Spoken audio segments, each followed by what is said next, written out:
लोग कहते हैं कि हिंदू धर्म में सती प्रथा थी, राजा राम मोहन राय जी ने इसे वर्णित किया। ये जो जानकारी है ना, ये अधूरी जानकारी है।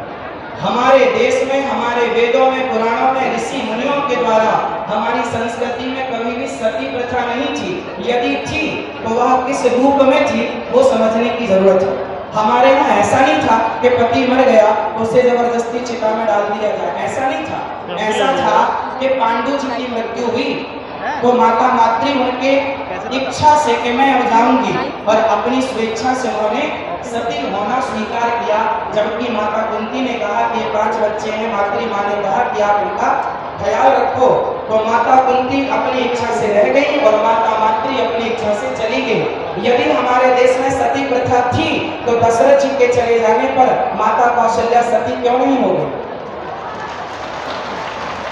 यदि सती प्रथा थी तो दशरथ जी के चले जाने पर माता कौशल्या सती क्यों ना हो गई? इसका मतलब सती प्रथा हमारे यहाँ थी ही नहीं। हाँ, वो सती प्रथा थी कि जैसे मेघनाथ के मर जाने पर, उनकी मृत्यु हो जाने पर उनकी पत्नी ने अपनी स्वेच्छा, अपनी इच्छा से उस सतीत्व को स्वीकार कर लिया, अग्नि में प्रवेश कर गई, अपने बल से जबरदस्ती उठाकर डालना, ये परंपरा हमारी कभी थी ही नहीं। हम हिंदू कैसे हैं? आज इस धरती पर जितने भी मजहब, जितने भी पंथ हैं, आप सबसे मिलकर देखिए हिंदू कौन है? हिंदू एक विचारधारा है, हिंदू एक सोच है। अहिंसा ही परमो धर्मः, जहां अहिंसा की बात होती हो वो हिंदू है।